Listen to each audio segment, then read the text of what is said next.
Bienvenidos a mi canal Crecer en la Fe, donde te explicamos en forma clara y sencilla la palabra de Dios. Crecer en la Fe presenta la Escuela Sabática, temas en el Evangelio de Juan. Lección número 10. El camino, la verdad y la vida.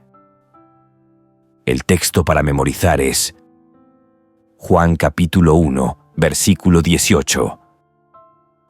A Dios nadie lo vio jamás. El Hijo único, que es Dios, que está en el seno del Padre, Él lo dio a conocer.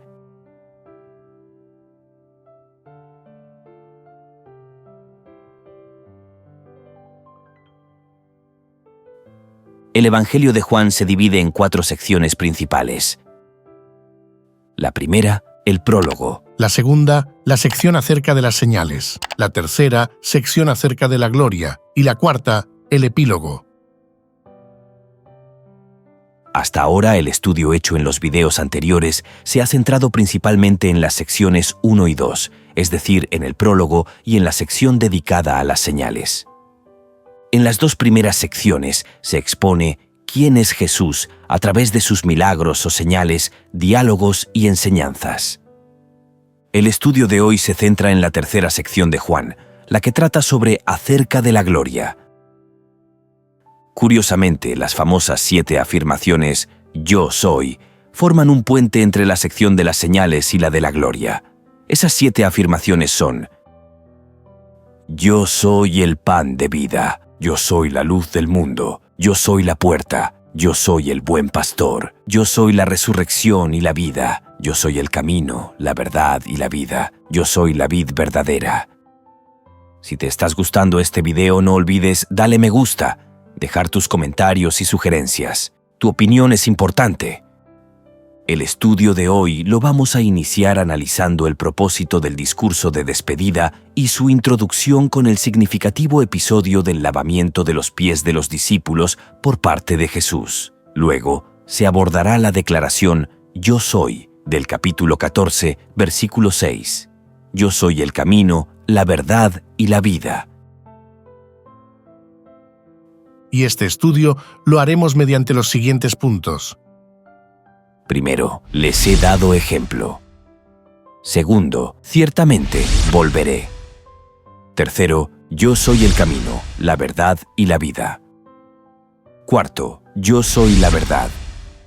Quinto, las Escrituras y la verdad.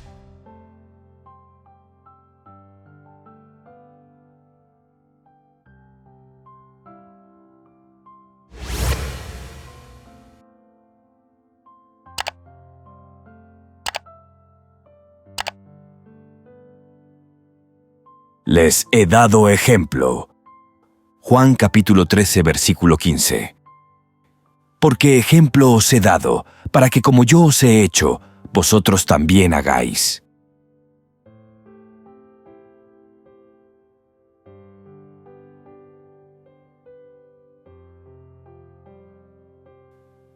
El discurso de despedida de Jesús, que se encuentra registrado en Juan capítulo 13 hasta el capítulo 17. Jesús instruye a sus discípulos acerca del futuro. Sobre los eventos futuros registrados por Juan en los capítulos del discurso de despedida, Jesús señaló los siguientes. Primero, la predicción de la traición de Judas y la negación de Pedro. Jesús predice que Judas lo traicionará y que Pedro lo negará, eventos que ocurrirán pronto. Aunque esto no es directamente una instrucción sobre el futuro, es una advertencia sobre lo que sucederá en su inminente arresto y crucifixión. Segundo, preparación para su partida. Jesús consuela a sus discípulos y les promete regresar para llevar a los suyos al lugar preparado en la casa del Padre. Tercero, el envío del Espíritu Santo. El Espíritu Santo guiará, enseñará y ayudará a los discípulos a cumplir su misión. Cuarto, la persecución. Los discípulos enfrentarán dificultades y persecución, pero deben permanecer fieles y recordar que Jesús ha vencido al mundo. Quinto, la unidad de los creyentes. Jesús ora por la unidad y protección de sus seguidores, tanto los discípulos presentes como los que vendrán a través de su mensaje. Sexto, la promesa de paz y victoria. A pesar de los problemas y tribulaciones en el mundo, Jesús les asegura su paz y la victoria final sobre el mal. El patrón literario que encontramos en Juan, capítulo 13, hasta el capítulo 17, es similar a la despedida de Moisés en Deuteronomio, o a la bendición de Jacob a sus hijos registrada en Génesis, capítulo 47 al 49, y también es similar a las instrucciones de David a Salomón, registrada en Primera de Crónicas, capítulo 28 y 29. A continuación vamos a leer un resumen de Juan capítulo 13, versículos del 1 al 20. Jesús, consciente de que su hora había llegado para dejar este mundo y regresar al Padre, reúne a sus discípulos para la última cena. Durante la comida, Jesús sorprende a sus discípulos al lavarles los pies a todos, un acto de humildad reservado a los siervos. Pedro, inicialmente, se opone, pero Jesús le explica que este acto tiene un profundo significado espiritual, simbolizando la limpieza y la necesidad de humildad. Luego, Jesús les dice que deben seguir su ejemplo de servicio y amor mutuo. Al final, Jesús también revela que uno de ellos lo traicionará, refiriéndose a Judas Iscariote, quien, tras recibir el pan, sale para llevar a cabo su traición. Jesús les enseña que al servir con humildad y amor, estarán mostrando que son sus verdaderos discípulos. Teniendo en cuenta el anterior pasaje, respondamos las siguientes preguntas. ¿Qué sucedió aquí y por qué esta historia es tan importante? ¿Qué lecciones quiso enseñar Jesús? Sobre la primera pregunta, sucesos e importancia de esta historia, podemos decir lo siguiente. Suceden varios eventos significativos durante la última cena de Jesús con sus discípulos, y la historia es muy importante porque revela aspectos fundamentales de la enseñanza y el carácter de Jesús. A continuación, se resumen los eventos y las lecciones clave. Aquí se resaltan dos eventos muy importantes. Primero, el lavado de los pies. Segundo, el anuncio de la traición de Judas. Sobre el primer evento, el lavado de los pies, se resalta lo siguiente. En la época de Jesús, la gente utilizaba sandalias o caminaba descalza, lo que ensuciaba sus pies con polvo. Era costumbre que un criado o esclavo lavara los pies de los invitados, pero esa noche, cuando Jesús cenó por última vez con sus discípulos, no había ningún criado presente para hacerlo. Visite nuestra web crecerenlafe.com y apoye este ministerio adquiriendo el curso de Teología para Laicos Dios el Padre. Muchas gracias. Jesús, sabiendo que su hora había llegado para regresar al Padre, comenzó la última cena lavando los pies de sus discípulos, un acto de humildad reservado normalmente para los siervos. ¿Cómo podía Jesús, el Maestro, el Mesías, realizar una tarea tan humilde? Pedro se opuso, pero Jesús le explicó que si no lo permitía, no tendría parte con él. Al entender el significado espiritual, Pedro pidió que le lavara también las manos y la cabeza, pero Jesús le dijo que solo necesitaba lavar sus pies, ya que los que están limpios no necesitan más limpieza, solo lo que se ensucia en el camino. Este primer evento resalta dos enseñanzas. La primera, la humildad y el servicio. La segunda, la necesidad de limpieza espiritual continua. La primera enseñanza, la humildad y el servicio. Jesús mostró que el liderazgo en su reino no es sobre el poder o la grandeza, sino sobre el servicio humilde a los demás.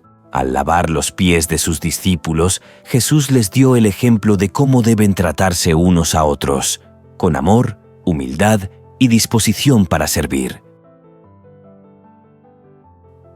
La segunda enseñanza, la necesidad de limpieza espiritual continua. El acto de lavar los pies también simbolizaba la limpieza espiritual que Jesús ofrecería a través de su muerte en la cruz. Al decirle a Pedro que los limpios no necesitaban más que el lavado de los pies, Jesús indicaba que sus discípulos ya eran limpios por la palabra que Él les había dado, pero aún necesitaban la purificación continua que Él les ofrecería a través de su sacrificio. Ahora estudiaremos el segundo evento, el anuncio de la traición de Judas. Después de lavarles los pies, Jesús les dice a los discípulos que no todos están limpios, refiriéndose a Judas Iscariote, quien iba a traicionarlo. Jesús hace una declaración enigmática. El que come mi pan levantará contra mí su calcañar. Citando el Salmo 41, versículo 9, que se refiere a un traidor. Luego, Jesús le da a Judas el trozo de pan, simbolizando la última oportunidad de arrepentimiento. Judas toma el pan y sale para llevar a cabo su traición. Este segundo evento resalta dos enseñanzas. La primera, el amor y la tristeza del sacrificio. La segunda enseñanza, responsabilidad personal y la elección. Sobre la primera enseñanza, el amor y la tristeza del sacrificio, podemos decir que Jesús, a pesar de saber que Judas lo traicionaría, no lo rechaza. Esto muestra la profundidad del amor de Jesús incluso hacia aquel que lo traicionará. Sin embargo, también resalta la tristeza del sacrificio, ya que Jesús sabe que, para que se cumpla la voluntad de Dios, debe pasar por el sufrimiento y la traición, pero esto es parte de su misión redentora. la segunda enseñanza, responsabilidad personal y la elección. Jesús le da a Judas la oportunidad de arrepentirse, pero es evidente que la elección de Judas es la de seguir su camino de traición. Jesús no obliga a nadie a seguirlo, pero subraya que cada uno es responsable de sus decisiones. Ya respondimos la primera parte de la pregunta, ¿qué sucedió aquí? Vimos lo que sucedió, es decir, los dos eventos con sus respectivas enseñanzas. Ahora responderemos la otra parte de la pregunta, ¿por qué esta historia es tan importante? Sobre la importancia de esta historia bíblica, podemos afirmar que este pasaje de Juan capítulo 13 versículos del 1 al 20 es fundamental por tres razones. Primero, muestra el verdadero modelo de liderazgo cristiano. Segundo, nos hace un llamado al amor mutuo. Tercero, resalta el sacrificio de Jesús como esencial para la salvación. Modelo de liderazgo cristiano. Jesús redefine lo que significa ser un líder en su reino. El liderazgo no se basa en el poder o la autoridad, sino en el servicio a los demás. El llamado al amor mutuo. Jesús da su mandamiento nuevo: ámense los unos a los otros como yo los he amado. Este es el fundamento de la comunidad cristiana, y el amor mutuo será la señal distintiva de los discípulos de Jesús. El sacrificio de Jesús. La limpieza de los pies es un símbolo de la purificación espiritual que Jesús ofrecería a través de su muerte en la cruz, y la traición de Judas marca el comienzo del proceso que lo llevará al sacrificio por la humanidad.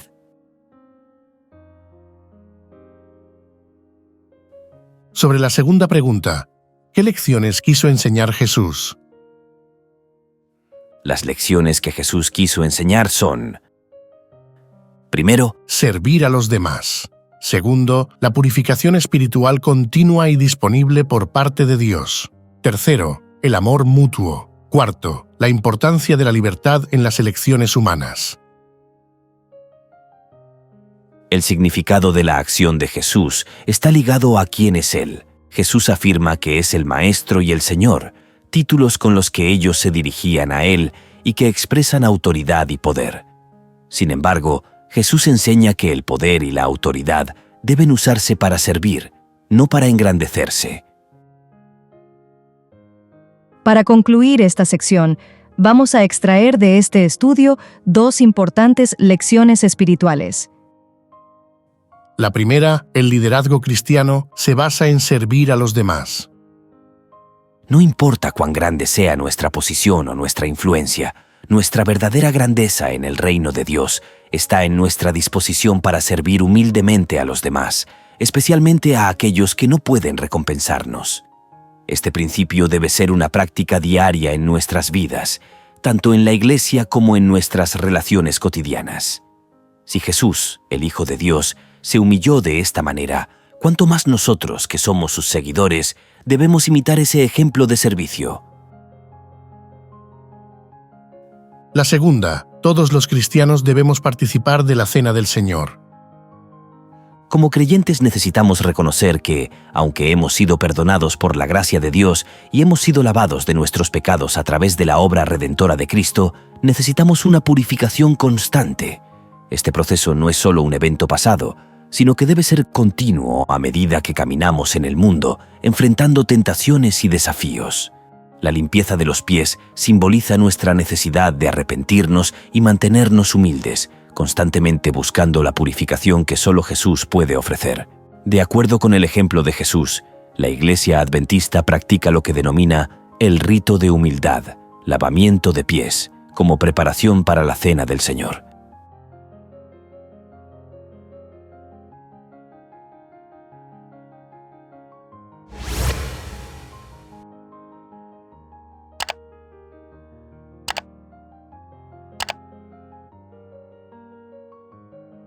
Ciertamente, volveré.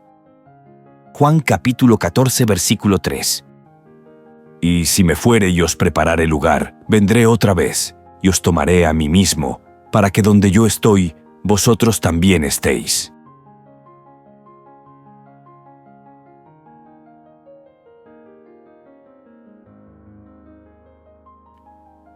Iniciaremos leyendo una de las promesas más grandes hechas por Jesús, registrada en Juan capítulo 14, versículos del 1 al 3.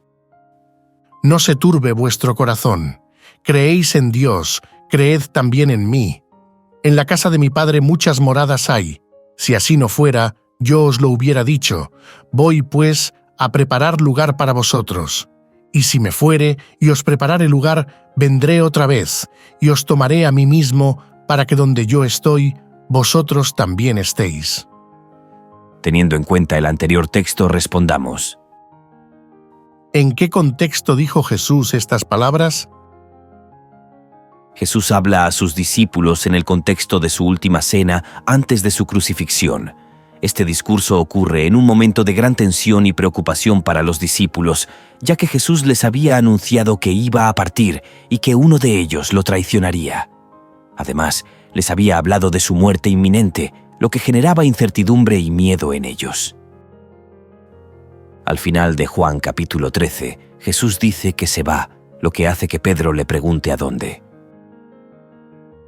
Hijitos, aún estaré con vosotros un poco, me buscaréis, pero como dije a los judíos, así os digo ahora a vosotros, a donde yo voy, vosotros no podéis ir. Le dijo Simón Pedro: Señor, ¿a dónde vas? Jesús le respondió: A donde yo voy, no me puedes seguir ahora, mas me seguirás después. Los discípulos no entienden que Jesús está hablando de su muerte, resurrección y ascensión. Pedro dice que está dispuesto a dar la vida por él.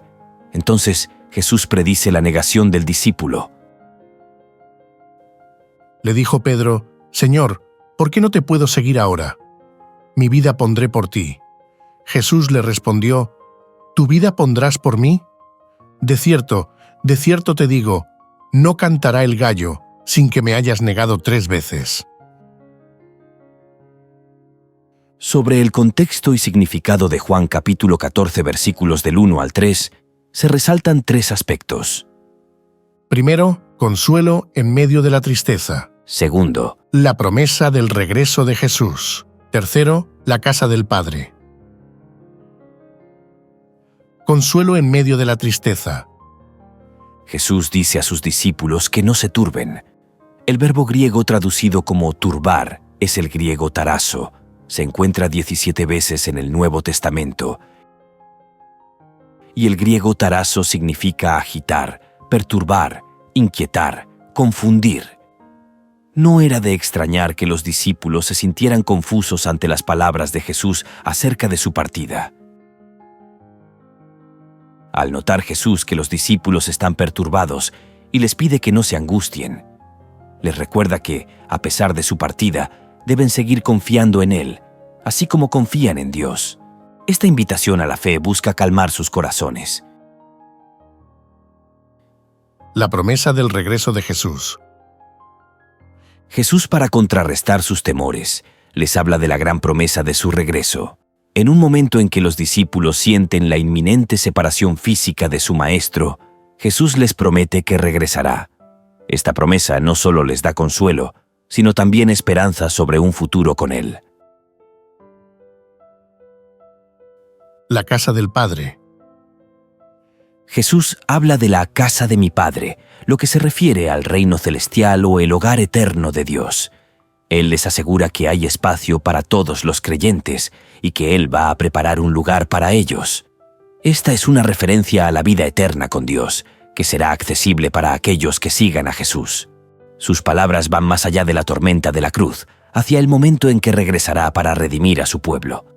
Está mirando hacia el momento en que toda esta tragedia del pecado termine de una vez por todas. Terminaremos esta sección leyendo Juan capítulo 14, versículos 3. Y si me fuere y os preparare lugar, vendré otra vez, y os tomaré a mí mismo, para que donde yo estoy, vosotros también estéis. Según el anterior texto, ¿cuál es el fundamento de nuestra confianza en esa promesa? Es común que muchos interpreten la afirmación de Jesús, vendré otra vez, como el cumplimiento de una profecía bíblica, y ciertamente esto es correcto. Sin embargo, el versículo ofrece una base más profunda para esa confianza, que se revela en el uso del lenguaje original. En griego, el verbo erhomai, que Jesús emplea para vendré, está en tiempo presente, lo que implica vengo o estoy viniendo. Este uso del tiempo verbal, conocido como futurista, no se limita a expresar un hecho futuro, sino que lo presenta con tal certeza que se describe como si ya estuviera ocurriendo en el presente. De esta manera, lo que Jesús asegura no es solo una promesa distante, sino un acontecimiento futuro tan inevitable que se comunica como si ya estuviera en proceso. Por tanto, una traducción más precisa de sus palabras podría ser: les aseguro que volveré. Esto refuerza la certeza y la seguridad con la que Jesús habla sobre su regreso, brindando a sus discípulos una confianza firme en la promesa de su retorno. Del estudio realizado podemos extraer las siguientes lecciones espirituales. Primera, confianza en las promesas de Jesús, incluso en tiempos de inquietud. Al igual que los discípulos, nosotros también enfrentamos tiempos de incertidumbre, enfermedades, pérdidas o dificultades. Sin embargo, la promesa de Jesús de que preparará un lugar para nosotros y regresará para llevarnos a ese lugar nos da una esperanza sólida y una paz duradera. Jesús nos asegura que, aunque enfrentemos pruebas, su presencia y su promesa de un futuro eterno con Él deben ser nuestro refugio y nuestra paz. Segunda, la esperanza de la vida eterna con Cristo.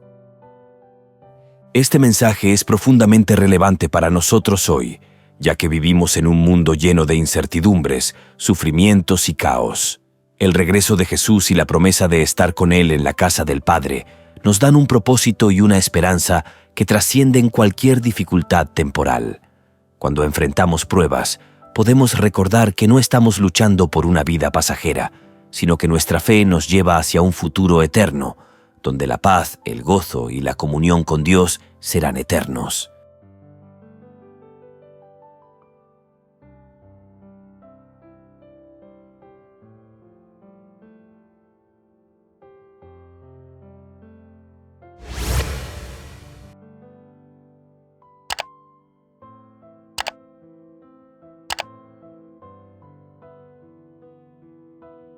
Yo soy el camino, la verdad y la vida.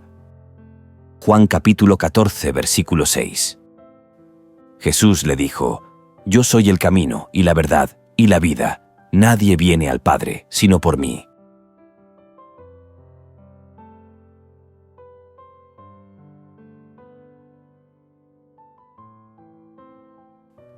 Esta sección la iniciaremos leyendo Juan capítulo 14, versículos 5 y 6. Le dijo Tomás, Señor, no sabemos a dónde vas. ¿Cómo pues podemos saber el camino? Jesús le dijo, Yo soy el camino, y la verdad, y la vida. Nadie viene al Padre sino por mí.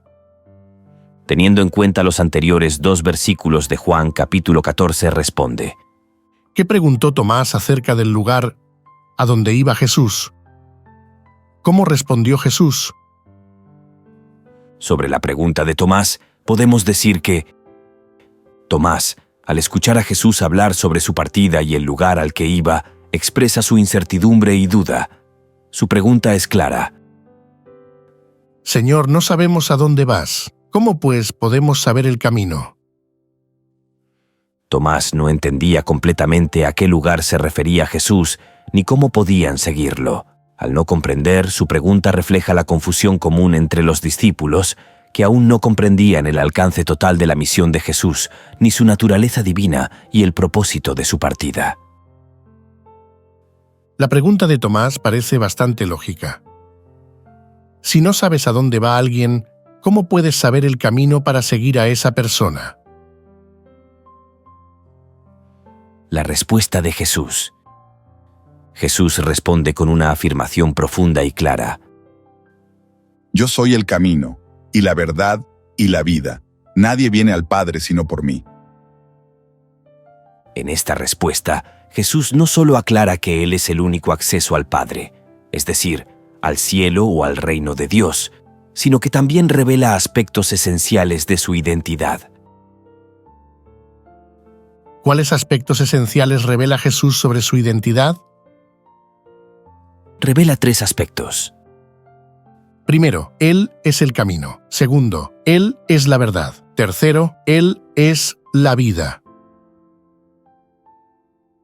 Jesús es el camino. Jesús es el único camino que conduce a Dios, el único medio para acceder a la salvación.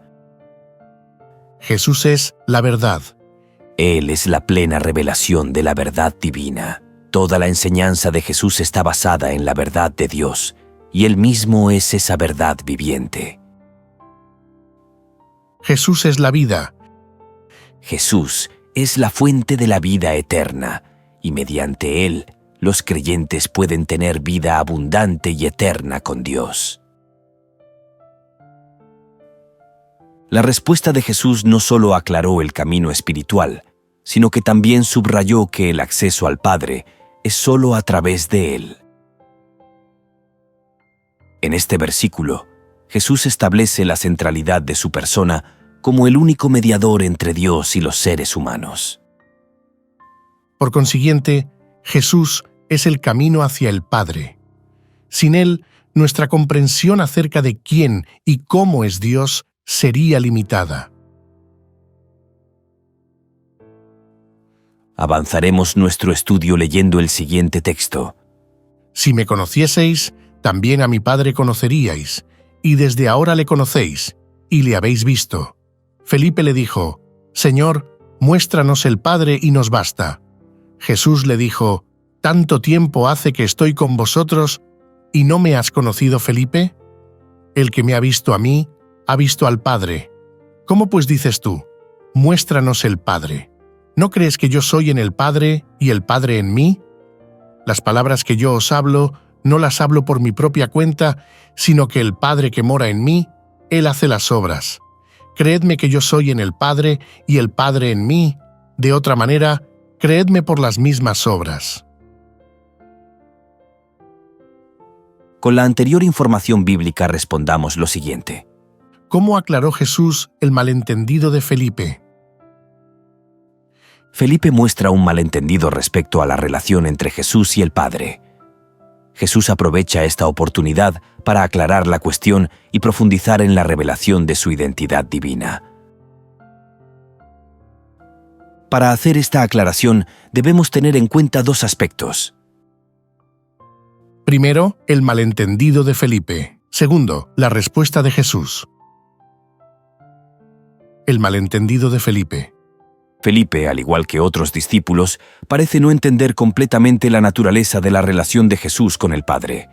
En el versículo 8, Felipe le dice a Jesús: Señor, muéstranos al Padre, y nos basta. Felipe estaba pidiendo una revelación directa del Padre, como si no pudiera comprender que Jesús ya estaba revelando al Padre de manera plena. Felipe pidió ver al Padre, algo que ningún ser humano pecador puede hacer y vivir. A Dios nadie le vio jamás. El unigénito Hijo que está en el seno del Padre, Él le ha dado a conocer. La respuesta de Jesús comprende tres aspectos de suma importancia. Primero, la unidad con el Padre. Segundo, la relación inseparable entre el Padre y el Hijo. Tercero, el llamado a la fe en la revelación divina. Sobre el primer aspecto, la unidad con el Padre, se resalta que Jesús responde sorprendido, cuestionando a Felipe. Tanto tiempo hace que estoy con vosotros, y no me has conocido, Felipe. Jesús subraya que Él mismo es la revelación del Padre. El que me ha visto a mí, ha visto al Padre. Jesús reprende la falta de comprensión y señala que verlo a Él es ver al Padre. Por consiguiente, está claro que Jesús es el camino hacia Dios. Jesús está diciendo que su vida, sus enseñanzas y obras son la manifestación visible de Dios en la tierra. Por lo tanto, cualquier visión o revelación del Padre ya estaba siendo dada a través de Jesús. sobre el segundo aspecto, la relación inseparable entre el Padre y el Hijo. Jesús aclara más aún al decir que Él y el Padre están tan íntimamente unidos que no hay distinción entre sus esencias y propósitos. Yo soy en el Padre y el Padre en mí. No es que Jesús sea simplemente un mensajero que habla por el Padre, sino que su palabra y acción son las del Padre mismo, ya que el Padre vive en Él. Las obras que Jesús realiza no son de Él mismo, sino que son hechas por el Padre a través de Él. Sobre el tercer aspecto, el llamado a la fe en la revelación divina. Jesús desafía a Felipe y a los demás discípulos a creer en esta unión profunda entre Él y el Padre, y si no pueden comprenderlo completamente, deben confiar en las obras que Jesús ha hecho, que son pruebas visibles del poder divino. Creedme por las mismas obras. Las obras de Jesús, como sanar a los enfermos, resucitar a los muertos y enseñar con autoridad, son evidencia de que Él es uno con el Padre. Sin Jesús, el camino se vuelve oscuro e incierto. Él es la luz que ilumina el camino hacia Dios. Jesús une tres términos: camino, verdad y vida. Del estudio realizado podemos extraer las siguientes lecciones espirituales. Primera lección: Jesús como el único camino hacia el Padre y la salvación. En un mundo pluralista, donde se promueven múltiples caminos hacia la espiritualidad y la verdad, Jesús afirma que Él es el único camino hacia Dios. No hay otro mediador entre el hombre y Dios, como también se reafirma en 1 de Timoteo capítulo 2 versículo 5. Esto significa que toda nuestra fe y confianza deben estar centradas en Jesús, no en nuestras propias obras, religión o esfuerzos personales, sino en la obra redentora de Cristo. Jesús es el camino, y solo a través de Él podemos acercarnos al Padre y recibir la vida eterna. Segunda lección: la plena revelación de Dios es Jesús. Jesús no solo nos muestra el camino hacia el Padre, sino que Él es la manifestación misma de Dios en la tierra. Para nosotros como cristianos, esta es una revelación profunda que nos invita a conocer a Dios de manera directa y personal a través de la persona de Jesús. Si buscamos entender a Dios, no tenemos que ir más allá de Jesús. Toda la verdad de Dios se revela en su vida, sus enseñanzas y sus obras. Cuando leemos los Evangelios, no solo estamos aprendiendo sobre un líder religioso, sino que estamos viendo la vida misma de Dios hecha carne.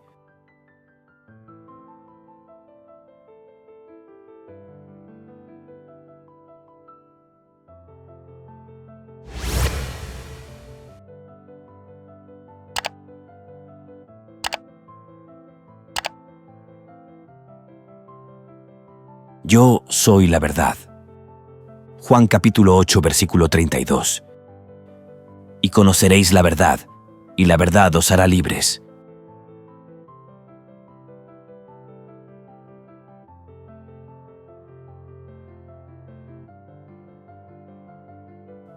Iniciaremos este estudio leyendo algunas citas bíblicas del Evangelio de Juan, donde se identifica a Jesús como la verdad. Y aquel Verbo fue hecho carne, y habitó entre nosotros, y vimos su gloria, gloria como del unigénito del Padre, lleno de gracia y de verdad. Pues la ley por medio de Moisés fue dada, pero la gracia y la verdad vinieron por medio de Jesucristo. Y conoceréis la verdad, y la verdad os hará libres. Jesús le dijo: Yo soy el camino, y la verdad, y la vida. Nadie viene al Padre, sino por mí. Teniendo en cuenta las anteriores citas bíblicas, respondamos la siguiente pregunta.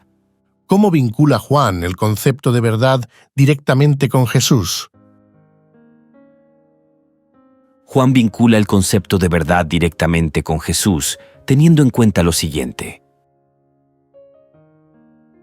Primero, el pasaje de Juan capítulo 1, versículo 14, habla de la verdad revelada en Jesús. Es a través de Jesucristo que la verdad de Dios se revela de manera completa. Así, Jesús no solo enseña la verdad, sino que Él mismo es la verdad personificada. Segundo, el pasaje de Juan capítulo 8, versículo 32, habla de la verdad que libera.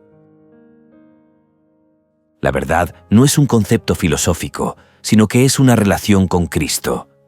Conocer a Jesús, aceptar su palabra y seguirle es lo que verdaderamente libera al ser humano de la esclavitud del pecado, la ignorancia y de la ceguera espiritual. Por lo tanto, la verdad es liberadora porque se encuentra en una relación con Jesús, quien es la fuente de esa libertad. Tercero, el pasaje de Juan capítulo 14, versículo 6, habla de que Jesús es la verdad. Jesús es la verdad misma. Jesús no simplemente posee la verdad, ni la enseña de manera abstracta. Él es la verdad. Esto significa que la verdad que da acceso a Dios y a la vida eterna no se encuentra en conceptos filosóficos ni en sistemas religiosos humanos, sino en la persona misma de Jesús. La verdad de Dios se hace carne en Él, y la única manera de conocer a Dios y alcanzar la salvación es a través de Él. Jesús no es simplemente la encarnación de la verdad. Él es la verdad. La verdad no es un concepto o una construcción teórica, es una persona. Podemos concluir que la verdad está vinculada con Jesús. Asimismo, la mentira está relacionada con el diablo y el pecado. Por consiguiente, la verdad no es, en el Evangelio de Juan, simplemente una cuestión de hechos y cifras. Más que eso, la idea de verdad contiene un aspecto moral de fidelidad a Dios y a su voluntad. El pensamiento inspirado dice: Hay muchas personas que están clamando por el Dios viviente y anhelan la presencia divina. Las teorías filosóficas o los ensayos literarios, por brillantes que sean, no pueden satisfacer el corazón. Los acertos y las invenciones de los hombres no tienen ningún valor. Que la palabra de Dios hable a la gente. Que los que han escuchado solo tradiciones, teorías y máximas humanas oigan la voz del ser, cuya palabra puede renovar el alma para vida eterna. La verdad de Jesucristo puede compararse con el sol que ilumina el mundo. En tal sentido, Clive Staples Lewis dijo acerca del cristianismo: Creo en el cristianismo como creo que ha salido el sol, no solo porque lo veo, sino porque por él veo todo lo demás. Es por medio de Jesús, la verdad, como somos capaces de interpretar correctamente el mundo que nos rodea. El estudio de esta sección nos deja la siguiente aplicación espiritual. La principal aplicación espiritual para nosotros es la centralidad de Jesús como la verdad viviente y cómo esta verdad tiene un impacto transformador en nuestras vidas. Se nos hace énfasis a vivir con una comprensión más profunda de que Jesús es la verdad personificada. Esto nos invita a construir nuestra vida sobre Él como el centro de nuestra fe, a experimentar la libertad que Él ofrece, a tener claridad sobre la voluntad de Dios y a vivir en la verdad de manera moral y transformadora. En todo, debemos recordar que la verdad no es solo un conjunto de enseñanzas, sino una relación viva y personal con Jesús que ilumina nuestra vida, nos libera y nos lleva a conocer a Dios verdaderamente.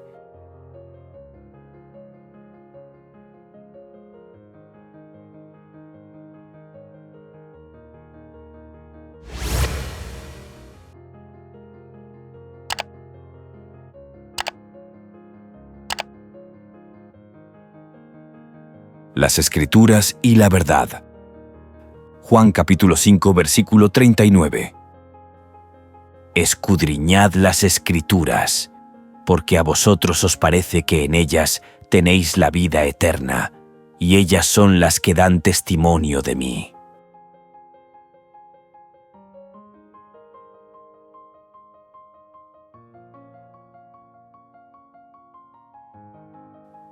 En el Evangelio de Juan, las Sagradas Escrituras desempeñan un papel importante al hablarnos de aquel que es el camino, la verdad y fuente de vida eterna. A lo largo de toda la Biblia, tanto del Antiguo como del Nuevo Testamento, las Escrituras desempeñan un papel clave en la revelación de la verdad. Esto es especialmente cierto cuando se trata de enseñarnos quién es Jesús y qué vino a hacer. A continuación, vamos a leer Juan capítulo 5 versículos del 38 al 40.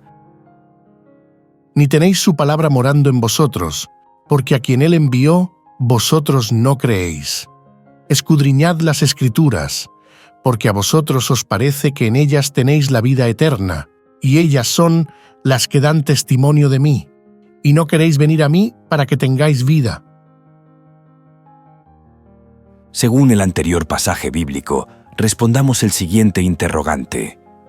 ¿Qué dice Jesús aquí acerca de las Escrituras? En este pasaje Jesús señala tres cosas claves sobre las Escrituras.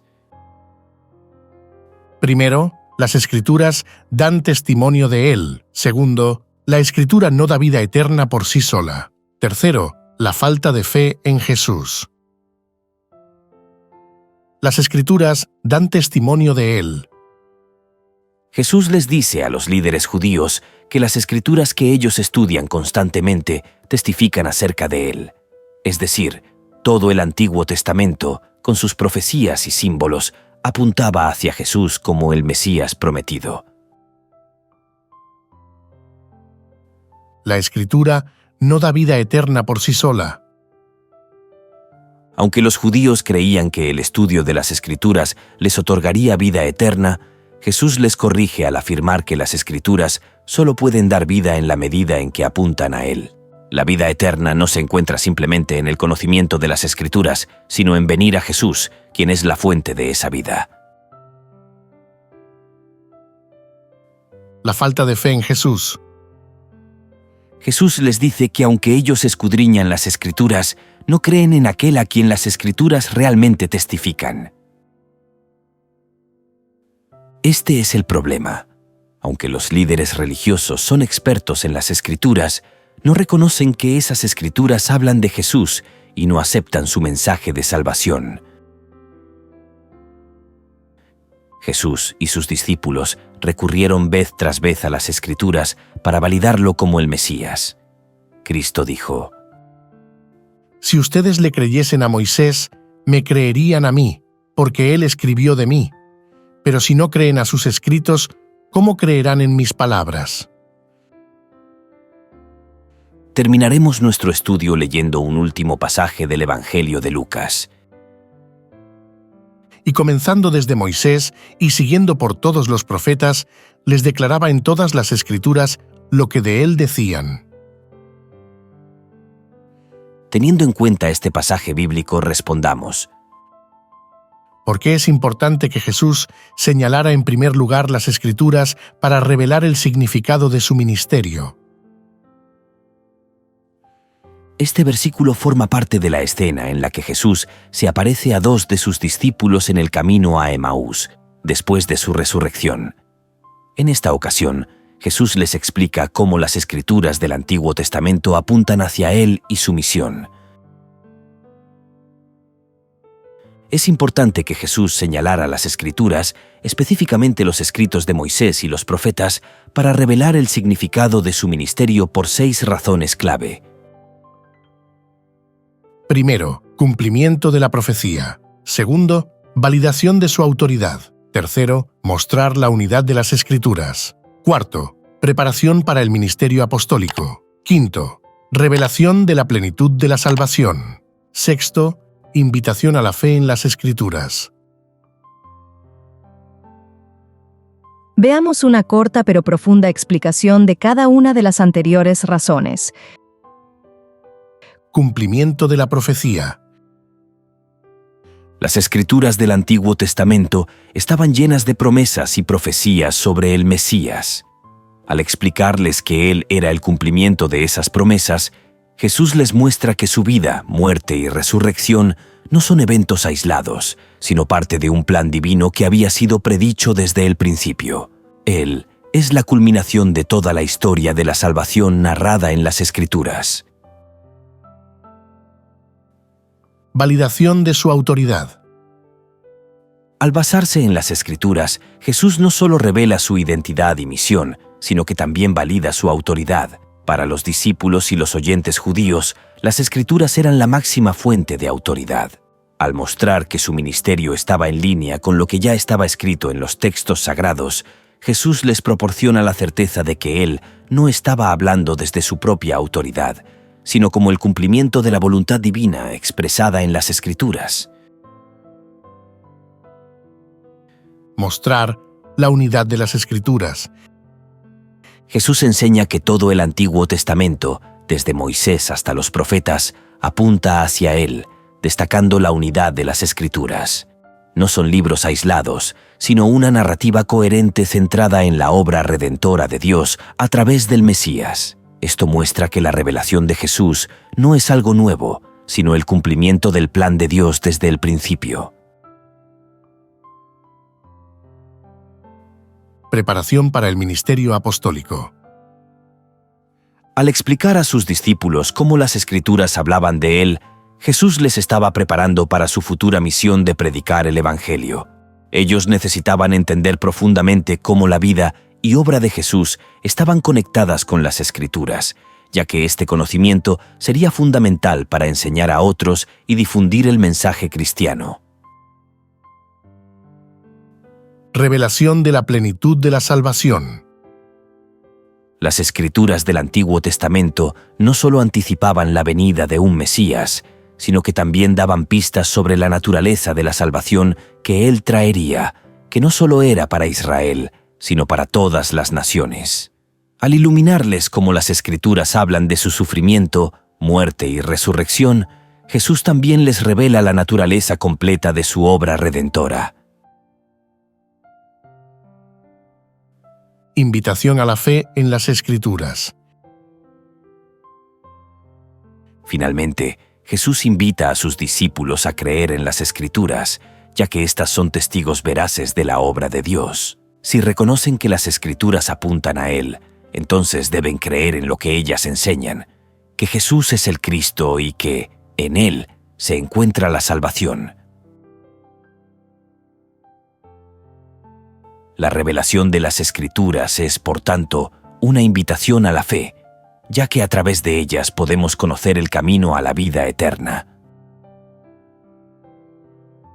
El estudio de esta sección nos deja la siguiente aplicación espiritual. La principal aplicación espiritual para nosotros es la necesidad de reconocer que las Escrituras apuntan a Jesús como el único camino a la vida eterna. Al igual que los líderes judíos en el tiempo de Jesús, podemos caer en el error de estudiar las Escrituras de manera superficial o de manera separada de su propósito central: revelarnos a Jesús como el Salvador y cumplir el plan de Dios para la humanidad.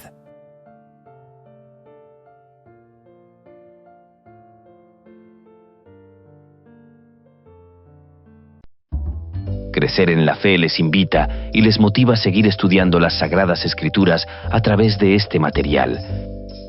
Y recuerde suscribirte a nuestro canal, comentar, compartir, activar la campanita y darle like.